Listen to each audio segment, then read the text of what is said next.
El presidente se caracteriza por su honestidad y transparencia, decía la ministra Vallejo, en ese punto que tuvo que salir a dar después de esos 53 minutos de declaración del propio mandatario. La pregunta, Mauricio, es que parece confundirse lo que es transparencia y honestidad con un rol que al presidente no le corresponde, que es salir a dar explicaciones de manera detallada por los hechos de un subalterno y que además son hechos que están todavía en investigación. Sí, en este tipo de cosas, para este tipo de crisis, el presidente de la República debiese responder tres cuestiones claves. Primero, ¿qué?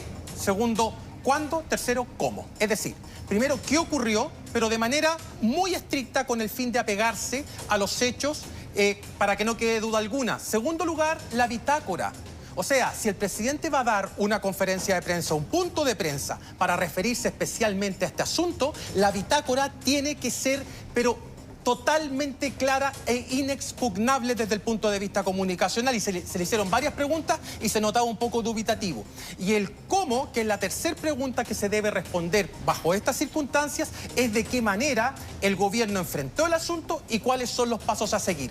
Era una conferencia o un punto de prensa de 15 minutos y listo, pero dejó abierto muchos flancos. Para terminar, Juan Manuel, solamente, en este tipo de asuntos los presidentes tienen que salir y cerrar.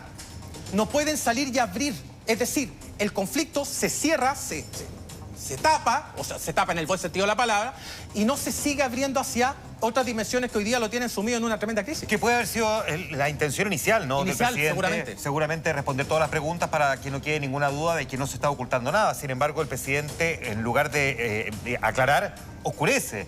No deja claro realmente cuándo le pidió la renuncia a Manuel Monsalve, porque de hecho hasta ayer lo que se entendía era que Manuel Monsalve había presentado su renuncia, que es distinto presentarla que te la pidan. Ese es un punto relevante. Claro, eso no solamente no queda claro si se la pidió o se la presentó, sino que cuándo, y además qué es exactamente lo que Manuel Monsalve le relata, porque el presidente al final no logra explicar cuál es el relato, por ejemplo, respecto de la revisión de las cámaras y qué fue lo que le dijo, si efectivamente le dijo que sabía o que no sabía que había una denuncia en su contra y que él se había enterado a través de la ministra del Interior, que son cuestiones que hacen una gran diferencia respecto del conocimiento que el mandatario tiene respecto de un hecho potencialmente delictual.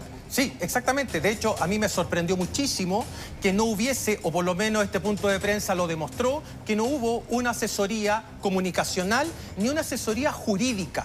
Eso para mí es extremadamente llamativo y adicionalmente, como tú lo comentabas recién, Juan Manuel, desnuda cierta debilidad presidencial desde el punto de vista de que los presidentes, no es que los ministros necesariamente llegan y le presenten la renuncia. Bajo estas circunstancias, el presidente aplica todo el poder del Estado para destituir a un ministro sin necesidad de que éste renuncie.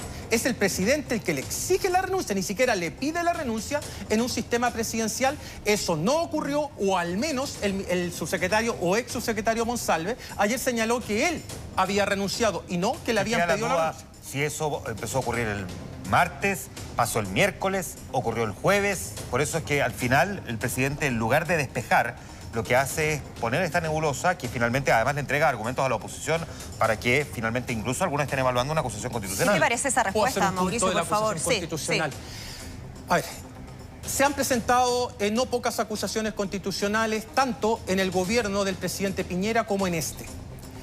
Si bien la oposición podría pensar que existe un gobierno debilitado al que le es posible entrar mediante una acusación constitucional, me parece que ese no es el camino que debiese tomar la oposición, considerando que la gravedad de los hechos está focalizada o localizada hasta ahora en un ex subsecretario y que al presidente, de acuerdo a distintos abogados a los que he consultado, no registra una falta o un delito por el que se le pueda acusar constitucionalmente. Me parece que sería un tremendo error de la oposición, pero lamentablemente, desde un punto de vista político, están dadas las condiciones para que eso eventualmente suceda. Ojalá no pase, pero es posible que suceda. El gobierno anterior fueron 9 acusaciones en total, incluyendo las 2 contra el presidente Sebastián Piñera. En este gobierno van 9 en total, 6 contra ministros de Estado y 3 contra ministros de la Corte Suprema. Claro, y la fallida contra el presidente Boric, que se anunció y nunca se presentó. Y que se retiró el día después.